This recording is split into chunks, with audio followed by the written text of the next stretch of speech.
All right, welcome. Thank you all for joining. Some of you are new. This is two-way. We call it conversations like no other. They're longer. We like to think more sophisticated, include people from all political persuasions.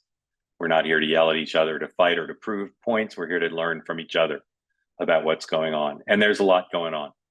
Grateful to you for making time.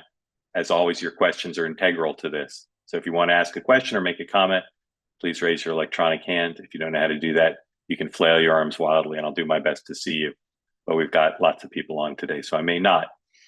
Let me tell you where I think we are right now, and a very big change in the last 72 hours. 72 hours ago, as I reported, senior Biden officials, senior congressional officials in the Democratic Party believed that there was no possibility that Joe Biden could survive, that the word used was untenable. And I believe they thought that based on what they were hearing from members of Congress, what they were seeing in the polling, and their concern that Biden's long shot or difficult path to a general election victory was now going to be laid bare as impossible. I put his chances of survival very low, less than 25%, based on the kind of people, particularly the ones close to him, who were saying they didn't see a path to his survival.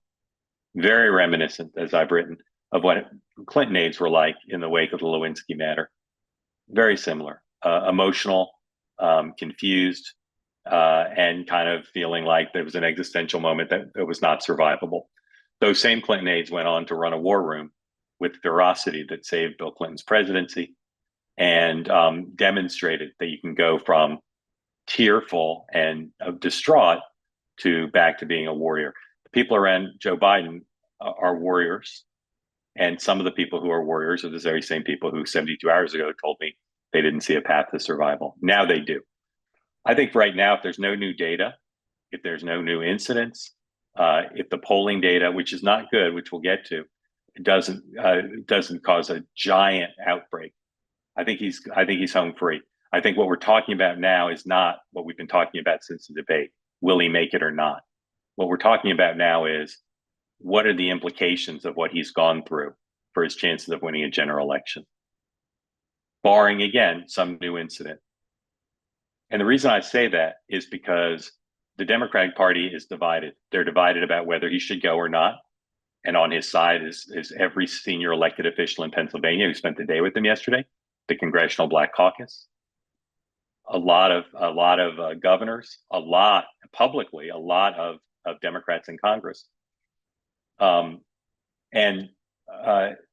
He has all the delegates. They're his. And he's not inclined to give them up. And I think people underestimated his attitude. That remains what it's been from the beginning. Kamala Harris cannot be Donald Trump and would be a bad president. None of these other people who are talked about could beat Donald Trump, especially from a standing start. And he intends to win. Now, again, in the interview this morning on Morning Joe, in his interview with George Stephanopoulos, he's not speaking the truth about where he stands in the polls. That's pretty common for politicians.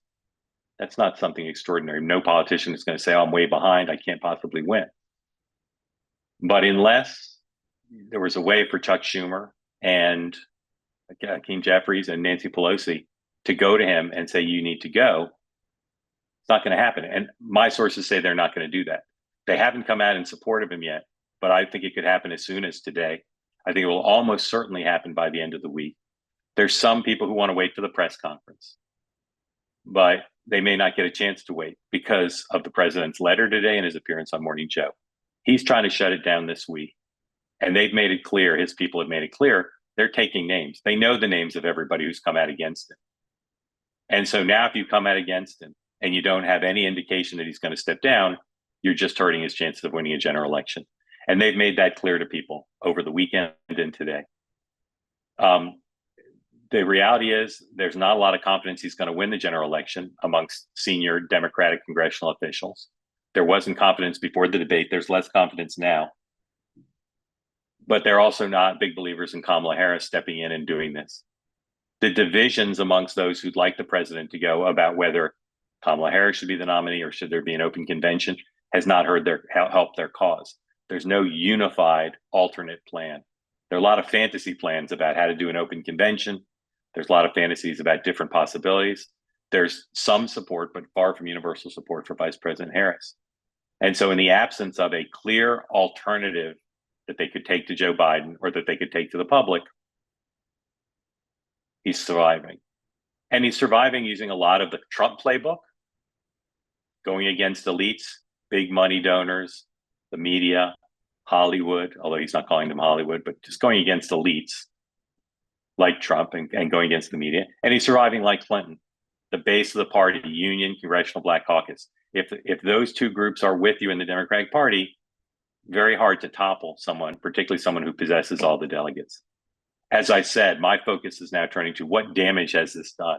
We're not going to get a clean test of that if the Republicans perform well in selecting and unveiling a running mate and holding their convention, because those two things, if done well, should give Trump some sort of boost, right? The academic and professional data suggests if you have a good running mate selection and a good convention, you should see some sort of bump. Now, Trump is at or near his ceiling, which is higher than we presumed it was previously. But it's hard to see Trump doing much better. But if you look at the public, what little public polling there is, go ahead and put up the Emerson poll. If you look at what little public polling there is, and if you look at what I've seen in terms of private Democratic and Republican data, it appears that Bloomberg poll might be an outlier. This is an Emerson poll done for an interest group. Democrats are savaging it and saying it's not a legit poll, even though it's done by Emerson. These numbers here roughly match what I believe is the case in private Democratic data, including private Democratic data that Barack Obama sees, where Trump is ahead everywhere. His Michigan number is different. It's closer in Michigan in this poll, but those numbers roughly match what I've seen elsewhere. If anything, they're a little bit worse for Biden, for Trump, than what I've seen in almost every case, with the exception of Pennsylvania. You can take that down. Whether that poll's true or not, whether that's a good poll or not, again, I think you're going to find this week, if there are polls after the convention, I think you're going to find that Trump has leads in every battleground state, or he's tied in every battleground state, but that there's no obvious path for Biden to win. And so what's the damage? Well, the damage is lots of quotes out there from Democrats saying guy shouldn't be the nominee.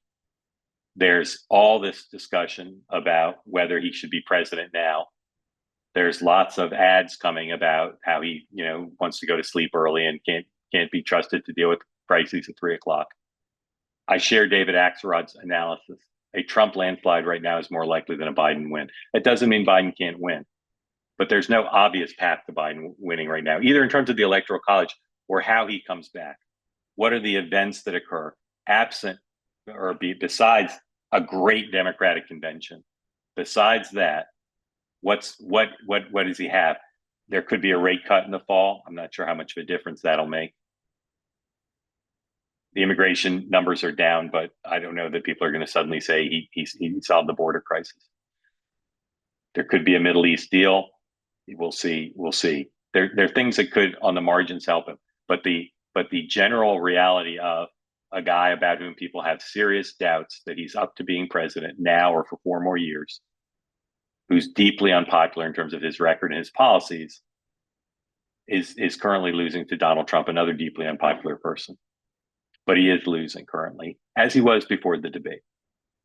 Last couple of things I want to say. There's a lot of focus still on those who haven't given up on getting him out of the race, about who could get the family to change their mind. Chris Dodd is a name that comes up a lot. There's a few others, but I'll tell you, most of the people I'm talking to around him now say it's not an open discussion. And what's happened with the Black Caucus, with the Pennsylvania politicians, with setting out a schedule, has fired them up. It's fired him up to the point where he now feels good to have some new talking points to attack the press, to attack the donors. If you look at the public opinion polling, he's not right about what people think about his capacities. He's not right about that. But he is right that he's currently not being blown out to the point where there isn't some sort of path back, at least in theory. I would say, again, that he went from looking very imperiled to being now, I think, very safe for the nomination. So perhaps there's people on here who can describe a route to coming back. I'd love to hear it. If somebody has one, please raise your hand and talk about the Biden comeback. All right, hands going up. I want to start with John Podhoretz, who yesterday said Biden was safe before today's developments. And John, I'd love to know if you see a path for him or if you think this election is effectively over.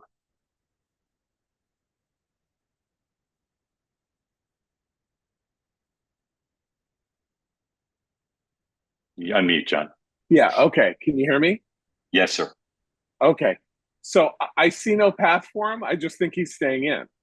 I mean, I think the polling is so horrific that a rational person would maybe want to get out. Although, here's the thing. Again, we have no information or evidence, as I said last night, that there's any reason to think that anybody else would do any better than he. However, there's 4 months to go. Terrible things could happen. He could make terrible gaffes. He could be in terrible circumstances.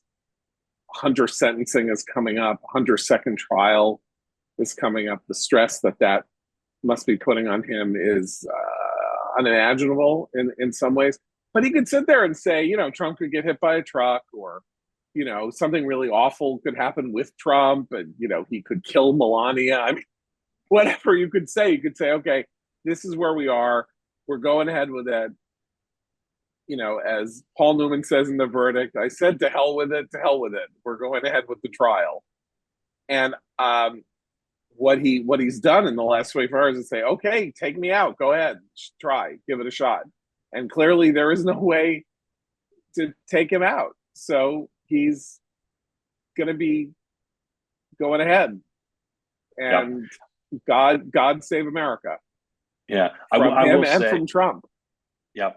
I will say, thank you, John. I will say that trying to invoke the 25th Amendment against someone supported by the Congressional Black Caucus, to me, is an absolute non-starter. I didn't think it was likely before, but I can't imagine the Democratic politicians who would think that would be a good idea. Jill Abramson, unmute, please. Hi, everyone. I mean, I think then this is such a Hail Mary and improbable, but the one prayer for Joe Biden is an unforeseen outrage or event involving Trump, which somehow in the last weeks of the election makes the narrative and the election focus on Trump. I've thought that if the election is about Donald Trump, Biden stands a chance. Given, that he's already a convicted felon, I don't know what it would take to put, enough of a negative focus on Trump to do that. But I think that's the only prayer. And I think it's a faint prayer, but it's a prayer. And Jill, short of some Comey-like intervention, do you consider Biden's chances to be less than 12%? I don't know what his chances are. I'm an optimist. I have to believe there are enough sane people left in the country who, at the end of the day, get in the voting booth and say, I just can't vote for Donald Trump, for him to do, have better chances than that. I'll put it that way. All right, Jill, thank you. Ray, unmute, please. Ray Marcano. See, everybody should be able to hear me now. Hi, Mark. Thank you very much. Yes, sir. I'm not necessarily bothered by Trump as president, but I am bothered by one party in control of the entire government. So maybe this is for the strategists out there, but what do Democrats need to do to work around Biden and maybe either take control of the House, which I think is far more likely than holding on to the Senate? Yeah. So I'll start, and then I'd love to hear maybe Bill Pascoe can weigh in, and others who've done congressional races. What I'm hearing from Democrats is now they're going to have license to basically triangulate, to say, send me to Washington, whether it's Trump or Biden, I'm going to be a check on them. And if it's Biden, I'm not going to be a yes person for Biden. And wink, wink, if it's Trump, you're going to want divided government. You're going to want a Democrat there who's a check on it. And I think you've seen that in past cycles where the top of the ticket was given up. You'll see a lot of more money coming their way. If it's a Trump landslide, it's very hard to imagine them not having full control. But if it's close, even if Trump wins, you're going to see a lot of Democrats, I think, go to that rhetorical switch. Bill, do you want to weigh in on that, or anybody else on who's done congressional races?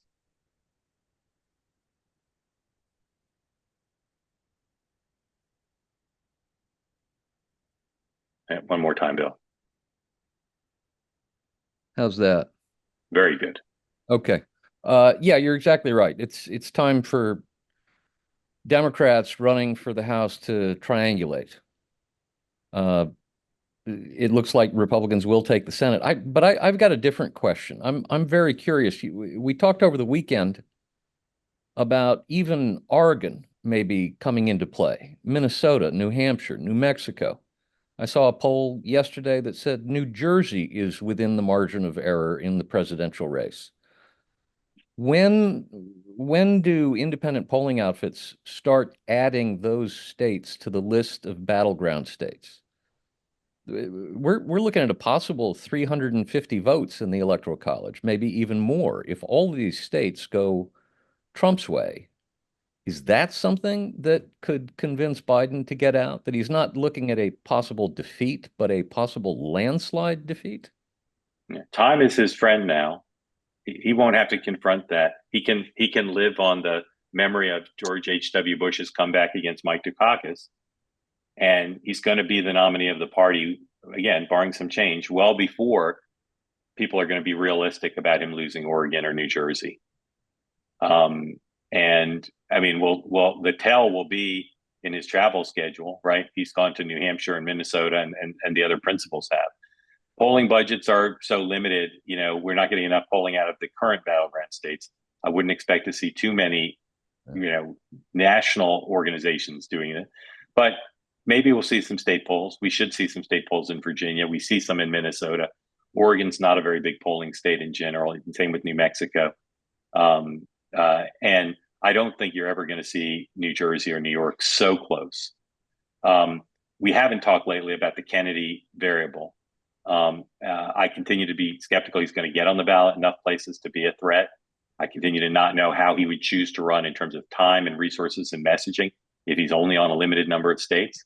But right now, starting to hear some Democratic strategists wonder, because the data has been inconclusive, is it possible that Kennedy could save Biden?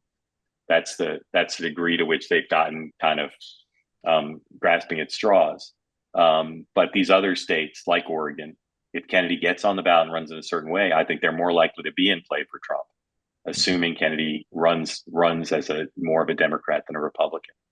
But again, today, not making a prediction, but today, I think those states, not all those states, but some of those states are more likely for Trump to win than some of the core six are for Biden to win. Thank you, Bill. Let's go to Gary Lentz. Gary. I got to remember how to unmute. I messaged you about this earlier, Mark, but I just can't get how the people who've had to defend Biden and kind of look the other way, be they electeds or just voters, or especially the media and others, this new position that you've said is probably 95% in there, that they're just going to ride with Biden. But now they've got to continue to prop him up like they did over the last year and a half. So that's, to me, it seems like a tough position for them to go back to. But then I got your email an hour and a half ago, and I happened to turn on the TV right around the same time, and I saw the press conference with KJP answering questions from some really pissed off reporters. I thought that's what you were saying, a day like no other. They were going after her hard on who are these neurologists, who are these Parkinson's specialists that are going into the White House. And I think they've now come back and said, hey, we played the fool long enough. We need to now actually do our jobs. And I think they're going to double down. I think they're pissed off. And I think that's more of a story. She said that I can't give out the name of the physician that's done these neurological tests on the president because of privacy. But she's saying it's because of the patients the doctor might. Gary, thank you. You're actually cutting out a little bit. I've had several requests to do an entire two-way about the media and President Biden and this issue, and we probably will eventually. I will say what I've written, which is, how could they not have diagnosed him? If you had a family member who was exhibiting the symptoms he's exhibited for almost a decade, you'd have him checked out. And if you had the access to the healthcare that he does, you'd do every test, and you'd want a diagnosis, and you'd search for treatment. They sort of have said, no, we didn't do that. That his cognitive test is his job. If I had a relative who had his symptoms, I'd have him take the cognitive test. Again, they've said he hasn't. They said he hasn't been diagnosed. I continue to be skeptical about that. It's a job for a reporter to be skeptical. And I think part of when you're assessing the damage that's been done to him, even though he stays in the race, the press is more hostile. You know, we're starting to see Trump stories again, but we're still seeing way more Biden stories, and there are obviously more to come. And the conspiracy amongst those who guarded his schedule and protected him from exposure, probably those people aren't going to break, but somebody could. And that would obviously present a huge problem for them and a huge credibility problem for them. And it's an interesting question. If he decides he's safe, and I think they're feeling pretty good after today. You know, he's did not just Morning Joe, but they did a call with the big donors. They're doing a call apparently with the Congressional Black Caucus that he's going to be on. He's going to do his press conference on Thursday, but does he now feel compelled to go out and do what the people said he had to do, the Democrats said he had to do, more interviews, more press conferences, more town halls, the kinds of things that he hasn't done for a reason now that he's home free? Don't know the answer to that, but they have as you, Gary, correctly point out, they have a very hostile press corps, and he's not good with hostile. Jill Biden got some very aggressive questioning today on the road, and she reacted in kind of, I haven't seen the video, but just reading the poll report, she reacted in kind of an affronted way. They're not used to this, and it's true in my career covering presidentials. When the Republican presidential candidate gets better treatment, softer treatment, more favorable treatment than the Democrat, they win every time. And when they don't, they lose every time. And he's in danger, amazingly, given who the Republican nominee is and the media's posture towards him. He's in danger of losing the support of the media because of what's happened. Thank you, Gary. Hank Morris. Please, Hank. Hank has worked on many congressional races for Democrats and Senate So, races. Mark, Hank, go ahead. answering your question from before about what could happen, I don't believe what Yes. I'm about to say, but this could happen, which is you have buyer's remorse the last 3 weeks of the election, similar to what might have just happened in France. If there's also a sense that Trump is going to win, you might have a depressed turnout on the Trump side. So that's all in the category of wishful thinking. In terms of one thing that happened today that hasn't become a bigger deal yet, although I think it's about to, is the president either lied this morning or misspoke on Morning Joe when he said that all his medical records in full had been released. And that apparently is just not true. It's not. But again, that's the kind of thing politicians say. You know, I'm trying to not hold him all of a sudden to a completely different standard, but it's not true. It's not true of Donald Trump either. But there are obviously more questions about the president right now. I don't know that he's going to be held to accountable for that. Yeah, again, I think that goes to context. You have Yeah. this whole issue, and I think it's worse when you misspeak or lie about it than Yep. when it's not a major issue. Yeah, I agree. Thank you, Hank. Brett, unmute, please.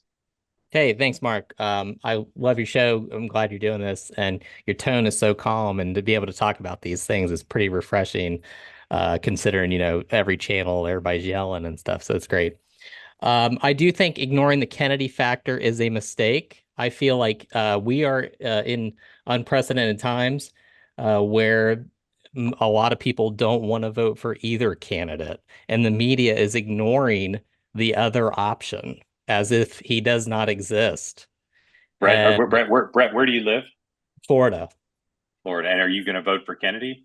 I am going to vote for Kennedy. He's on the ballot here. Yeah. And do you think he can win, or you just think he can attract a lot of votes? I think he's going to win because people Win go the- in that voting booth and they're going to say, I don't like either one of these guys. All we've done is complain about these two. And we have this third party option, and his name is Kennedy. And he attracts both Democrat and Republican ideas. And I feel like he is and really, if the last 4 weeks of the election, if he gets enough airtime, he might be the dark horse for this thing and he'll be president. Brett, who have you voted for previously for president? Donald Trump, George W. Bush, all Republicans. All right. So why do you like Kennedy over Trump? Because I feel like Trump shut down most small businesses while Walmart stayed open. So I felt like that was bad. And I feel like if Kennedy can properly portray, these two guys have got in the country in the mess it's been in. And all he's got to do is, get enough eyeballs on him and say, you guys ruined the country in this regard. And I can prove it. You ran up the debt. You closed small businesses while Walmart and Target could stay open. And those businesses are not coming back. And we're going to fix the situation. We're going to fix regulatory agencies and so on. I think he's got a lot of ideas that if people just gave him some airtime, the media acted like he wasn't a kook, then it's possible that he could appeal to a lot of people.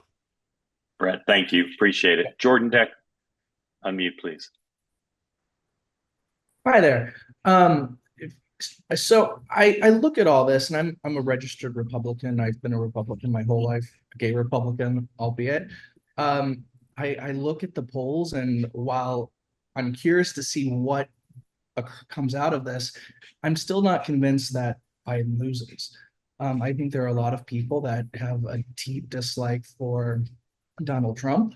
There used to be a saying that the difference between Democrats and cannibals was that cannibals don't eat their own. I think that is really the truth about Republicans these days. In terms of what could shift Joe Biden, President Biden leaving the race, I am curious what everyone's thoughts are on this, but potentially if the prosecutor in Hunter Biden's tax case has a change of heart and decides to tack on FARA violations, could that shift the family's thinking? And second, does Attorney General Garland decide to take one for the team and release these her tapes?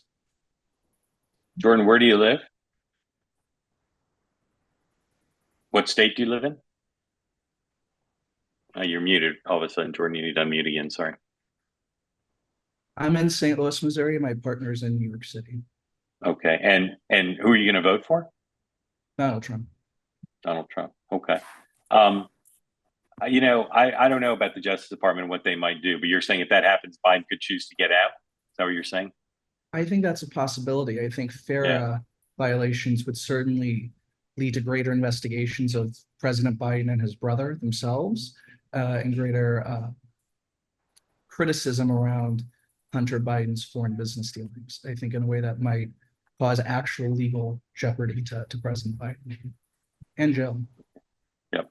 Jordan, thank you. Interesting. Harvey, unmute, please. Tell everybody where you're from, who you're voting for, and question or comment. All right, I'm from Lancaster, Pennsylvania. I have voted for Biden in the last election and Obama in the last two. I was one time a registered Republican for many years, but then an independent, and then for some reason I changed to a Democrat because I was working for someone who was running for a Democratic position. So I'm listening to your analysis, Mark, and it just disturbs me to think that the leaders of the Democratic Party wouldn't publicly announce, if they threatened Biden with publicly announcing that they would come out against him, that he wouldn't quit the race, that he is a Democrat to the nth degree, knowing that the loss of the election in this case could result in the loss of a constitutional democracy, the loss of the country. It's hard for me to believe that Biden does not have a breaking point, because as I listen to your analysis, I'm looking at him right now as a civilized Donald Trump. Harvey, who are you going to vote for?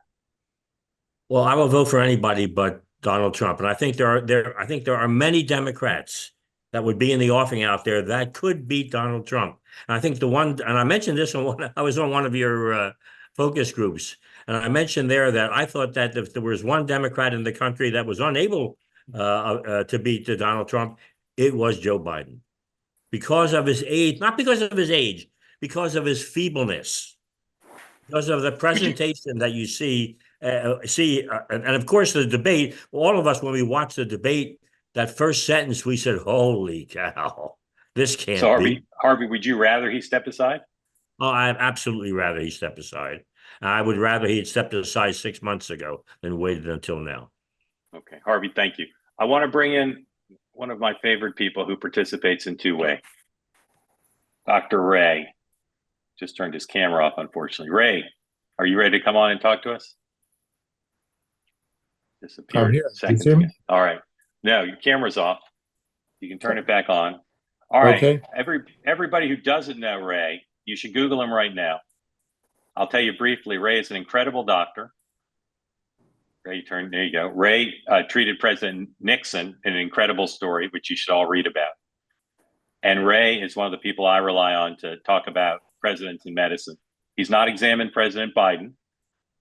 So like most responsible doctors, he's not going to offer us a full diagnosis. But Ray, love you to share with everybody exactly what you think is going on as best you can explain it. Okay. I think we also have to remember that we're dealing with a case of mental health and physical health. What about Trump's mental health? And there's the so-called Goldwater rule, where I've not examined him and I've not made a diagnosis, but there are many gurus who think he has a narcissistic, psychopathic, megalomaniacal felon. That's pretty important, and I think we have to balance that against another candidate who may have some and does have some serious physical problems. Now, I was curious to see that John Podhoretz, whom I listen to all the time and most of the time agree with, but many times disagree. I noticed where he stated that it would be outrageous if the diagnosis was Parkinson's disease. The fact of the matter is the diagnosis has not been made. There are things that might suggest that he has Parkinson's. His face is a little mask-like, but I noticed where one of your contributors suggested that he's had facial plastic surgery, which would also be responsible. And while he is rigid, I noticed that and note that Dr. O'Connor, his physician, an Army physician, and I was in the Army, and you have your duty to your patient, states that he has spinal arthritis, which might be contributing to his rigidity. So the fact of the matter is, we do not know whether he has Parkinson's. It's not unreasonable for him to have a neurological specialist examine him. And that does not give us any examination, any diagnosis. The fact of the matter is, we do not have a diagnosis. We have other things to be concerned about. He had cerebral problems with his arteries being ligated at one point in 1988. And he's on anticoagulants, Eliquis. And so the question is, we have a situation where one candidate has a serious mental health problem, perhaps, and another candidate has physical health problems. And is this healthy or unhealthy aging? Thank you. All right, Ray, stay on with us. I want to bring in another doctor. Remind everybody the purpose of two-way is civil conversation. The other doctor happens to be Nan Hayworth, former Republican Congresswoman, a supporter of President Trump. And I think you two, I'd love to hear you two discuss what you think is going on with President Biden, knowing that neither of you has examined him. And I think Nan has a thesis. I'd love for you to share it. And Ray, I'd love for you to react to it. Nan, are you able to come on camera or at least come unmute yourself?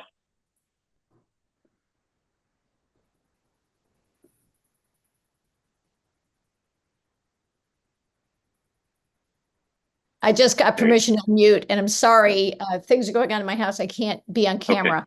Okay. So I apologize for that. But with great respect to Dr. Skalator, who far outranks me in seniority, I have thought that, you know, and we all created differential diagnosis, and at the top of my differential diagnosis list for President Biden is, and this is in no way, obviously, I have not made a diagnosis, I haven't examined him, but would be Lewy body dementia. It can be slowly progressive. It has Parkinsonian features, but the primary presentation is in terms of mental and cognitive decline, and it can have diverse manifestations. It is in some ways a diagnosis of exclusion, although modern imaging techniques can confirm it, particularly things like PET scanning of various sorts.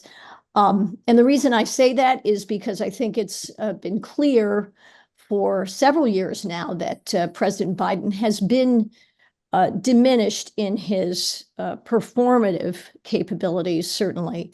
There is a rigidity and a slow, what we call bradykinesis, a slowing of his movements. His face does tend to become frozen. His blink frequency is decreased. And by the way, I'm not a neurologist, I'm a board certified ophthalmologist. And I do feel that that's at the top of, as I say, a differential diagnosis list, which includes other things, including a whole range of dementias. The other thing I'd like to mention, and Dr. Skalatar did point this out, President Biden has had 2 intracranial procedures for aneurysms, 1988, 1990.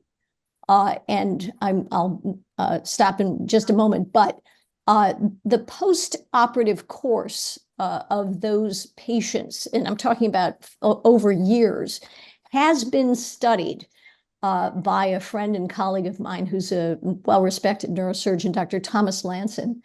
And he noted to me a few months back that in every one of those patients, and he was very surprised by this, patients whose operations were successful. I mean, Joe Biden showed no sequelae for many, many years if his current state is related to those operations at all.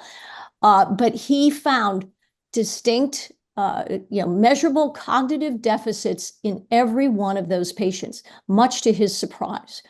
And, since it's such a significant procedure and a lot of brain tissue is touched and handled, even under the best of circumstances, that may be contributing to this. It may be the entire explanation in some form.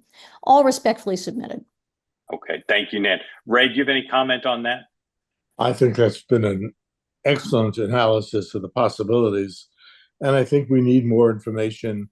And I think Dr. O'Connor I think President Biden is going to have to give some release to have Dr. O'Connor come forth and explain what is going on and what tests have been done to give us a better analysis. But I think the doctor has just given an excellent differential diagnosis as to what are the possibilities. Thank you. Okay. Thank you, sir. I'd love if both of you stand by. I'd love if anybody has questions for the doctors. I know there's a few hands up, but if you've got questions for the doctors that you'd like to ask, these are 2 smart people who can answer questions, again, without having examined Joe Biden. Raise your hand if you've got a question for the doctors, and I'd love to bring you in. Wait to see if any additional hands go up. Ray, I'll do my big reveal now, because we always want to point out here that this is not about President Biden's age, it's about his cognitive abilities. Here's the big reveal. Ray, tell everybody how young you are. I'm 95. Okay. Very impressive. Yeah. Going on 96. Yeah. And I have a standing invitation from Ray to have drinks in DC at his club. I've yet to take him up on it, but I'm looking forward to getting hammered with Ray. Yes, or I'd at like least to having a see you single and my friend cocktail. John Partoris as well. Okay. All right. I see no hands up for the doctors. So doctors, you can go back to your rounds. Thank you both. Let's get some other folks in. Charles, go ahead, unmute, ask your question, make your comment. Sure. Thanks for having me. Submitted an application. Question for you. Well, I actually have one that I can frame towards the doctors. Which route would you rather me take? Up to you. Follow your heart. Follow your gut. So how about this? I'm going to lay it out, and you pick the direction we go to. Undefeated is abortion. If there were to be a Supreme Court vacancy, I think that'll mobilize a bunch of Biden fans.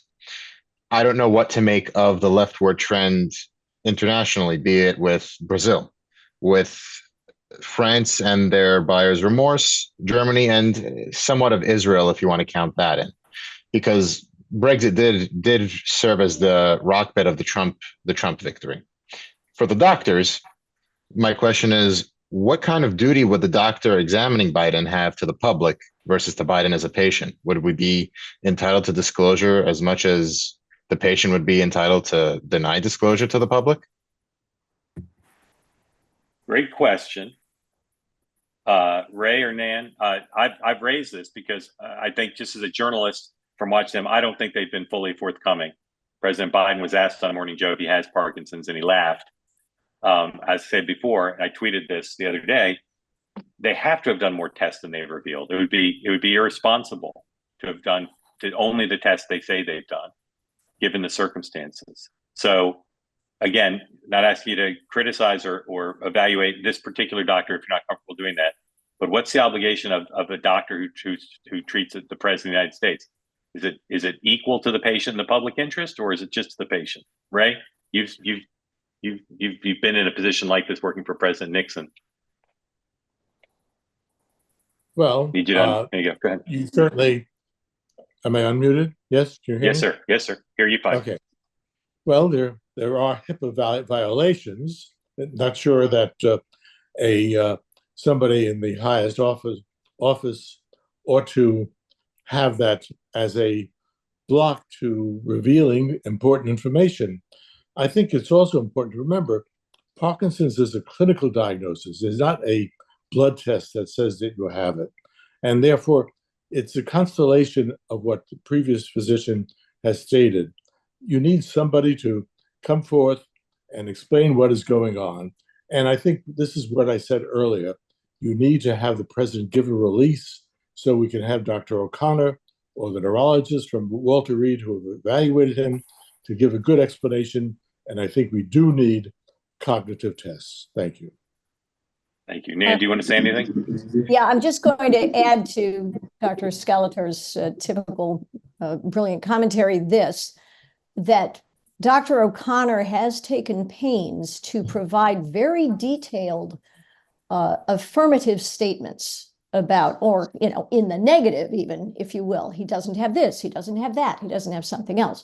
And specifically, he described they had not found any specific neurological condition, at least concerning movement disorders, but, it sounds as though they gave him, he could be called, said to have a clean bill of health. But what he did not mention, and what one would like to see, is cognitive testing.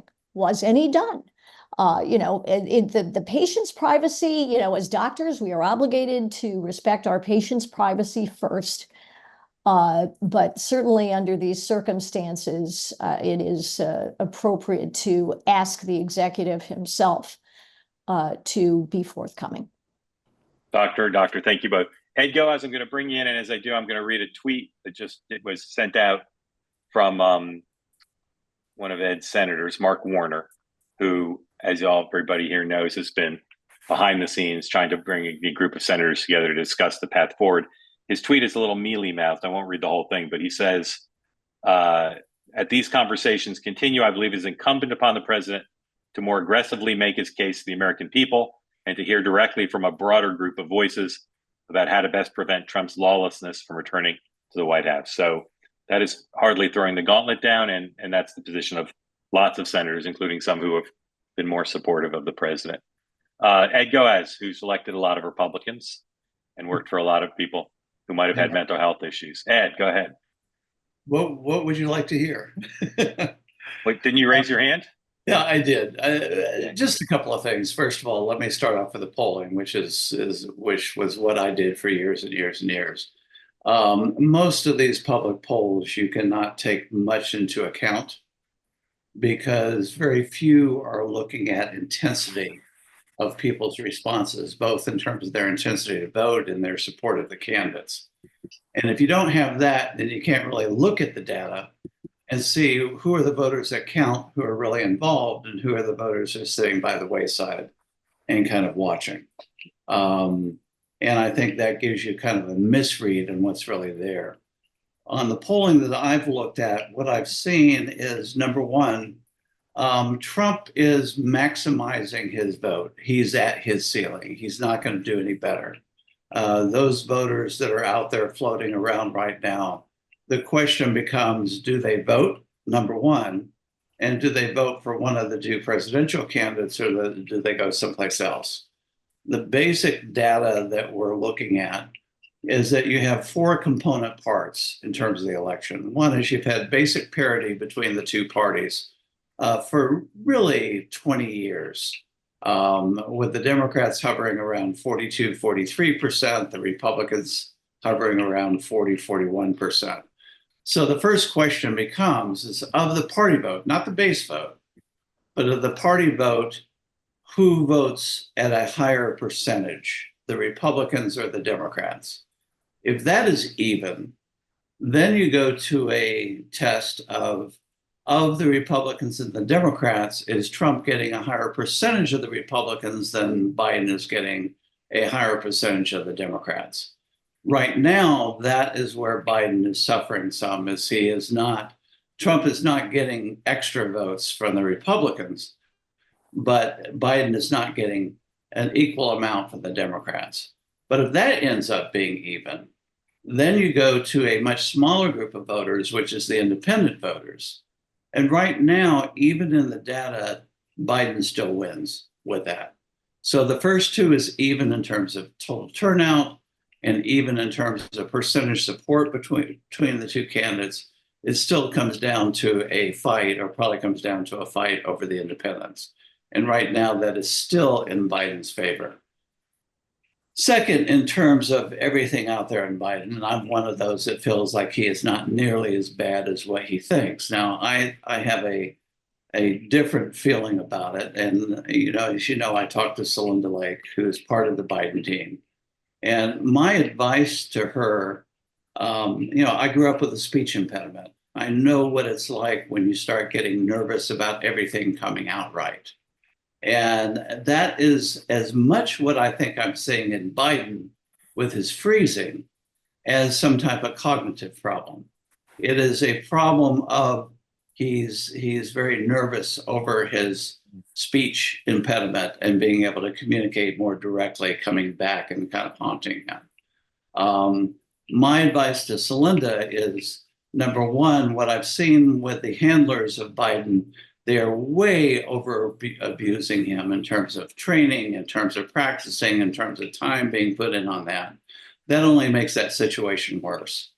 Second is I've advised them to bring in some speech therapists who understand freezing, who understands what happens when this takes effect, and have them part of the team coaching Biden to see if that, in fact, is the problem that is there that he's dealing with.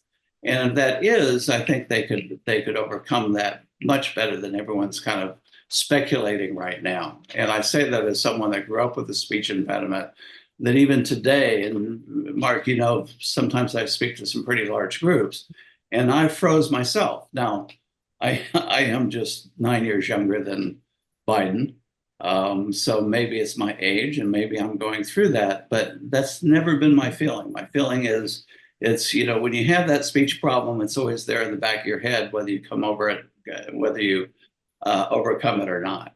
So I think there's a lot being made to do on this. That may not be a case. I think that he may have been seriously looking at getting out, but, quite frankly, he knows that while he may have a tough race, the race with his vice president would be a failure. She would lose to Donald Trump if she ran today. And I think that's why he is sticking in there the way he is. He knows the alternative, because that door got shut by the African-American community in the last week, is not an option, which is him stepping down and Harris taking the reins. That it's just too tough a race for her to overcome. Yeah. So, Ed, just to clarify, you're a Republican, I know. yeah. Are you offering Celinda Lake, Biden's advisor, advice as professional courtesy, or do you want to help Biden win? It's a professional courtesy, but I will never vote for Donald Trump. Not that I vote for Biden. I Yeah. may So be what are writing you a planning to do at this point? Well, as a Republican, my not voting for Trump hurts them whether I vote for Biden or vote for writing in Nikki Haley. It's still a Republican vote not going his direction, going to that matrix that I just went over. And I think there are a lot of other Republicans that are looking the same way. They don't have to vote for Biden. They just have to not vote for Donald Trump to hurt him. Yeah. Let me ask you a question that relates to public opinion and a question relates to field that you may not have a view on. Two advantages the Democrats ostensibly have still are abortion and early vote, absentee ballots, in-person voting, early vote, etc. Do you have a sense of where those two issues are as a potential way for Biden to win? I don't see. My feeling initially, and I consider myself to be pro-life, but I thought what the Supreme Court did was actually going to be good for the issue as a whole, because for 50 years we've had the extremes on both ends of the spectrum. They want abortions anytime, any place, and want abortions never. Where who's been fighting? They've been fighting over labels. The overwhelming majority of the American public believes that it should be allowed, it should be limited, it should be safe, it should have controls. And that is where 2/3 of the American public is. And half of them call themselves pro-choice, and half of them call themselves pro-life. The only way to get past where we are, and unfortunately where we ended up with in 2022, is we need to fight a battle not with the labels, but with a realistic discussion of what is the solution, what is the common ground, and how do we make that the law of the land, kind of moving forward without the labels. But I just don't see us there yet. The labels are too easy to pull out of the mix and start using. Do you share the views of those who say this will be a decided advantage for Joe Biden? I think the way it's being discussed today, absolutely, it's an advantage for him.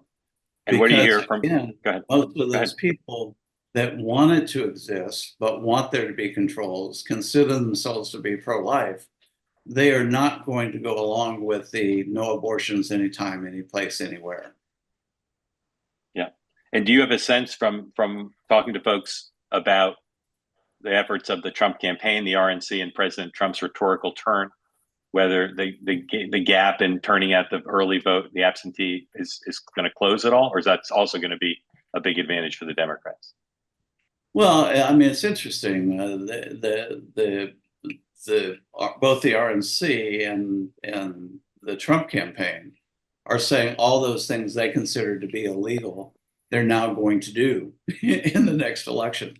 I think they kind of figured out that it's not illegal. It's just a matter of better organization on the ground and what you're doing. So yeah, I think they'll try to do it. I think they're panicking because they're going through the list right now. And they're trying to get Republicans to confirm that they're a Republican. I think with the assumption that that means they'll vote for Trump. And I think they're wrong on both counts. Right. Ed, thank you so much. I want to bring in Steve Teitelbaum, who sent me a great email earlier today, who has a different theory about Joe Biden's face. This may seem either intrusive or trivial, but I think under the circumstances, we need to know more about Joe Biden's face. So, Steve, take it away. Thank you. I first want to say I've been reading John Podhoretz and his dad since I was about 10 years old, and I can't believe I'm on a call with you. And I love your podcast. I just wanted to say that. And for everybody who doesn't listen to Commentary Daily, please do. John, take a bow. Take a bow, John. There you go. All right. So I believe very much that physicians shouldn't speculate about other people's disorders, and it's tawdry to talk about it. The difference about this is I'm not proposing that he has a medical condition or disease, but you can see the scars of a facelift, and he has had a facelift. And I don't disparage that. It's what I do all the time. And most facelift patients are just normal people who want to look better. I'm in a young industry. I need to look good. I want to feel good about myself. all these stereotypes about them being vain and bad are completely false. But like Carter was the first president born in a hospital, he is the first president who has had a facelift. And he's also the oldest president. And that's not a pure coincidence. He has long, probably since early VP days or just before, that's when he had the facelift. And so he's looked younger than his chronological age. And it sort of begs the question of, I don't think that he should have to disclose it. And I wouldn't do an interview today. I'm always asked to do interviews as so-and-so had a facelift. I would never do it, and I don't do those about celebrities, and I wouldn't do it about a politician. So this is actually being done in hindsight. We already know he's had the facelift. We already know he has intellectual issues. And so for at least 4, 8, or 12 years, he's been looking younger than he really is. And this is almost not a subject of where he is now, but how we would have perceived him differently in the past. And is he, I would say, an expensive fake? And I joke because we talk about cheap fakes and deep fakes. The facelift is expensive. He is an expensive fake. He looks younger because a facelift is effective than he really is. And Steve, let me just ask you, how do you know when he had it? Because you noticed the change? I know when he had it in retrospect, looking at pictures when he was a senator early, he for sure had it through all of his presidency, certainly through later second term vice president years, but it's hard to find dated pictures that show a profile. It's really the profile view where you see it, where the scar comes from the top of the ear, around this little thing called the tragus, around the lobe, up the back. Now, you never see this scar, but in a lot of pictures, you see the scar in front of the ear and underneath the ear. And for what I see, the scar is a little thick and wide down here along the earlobe.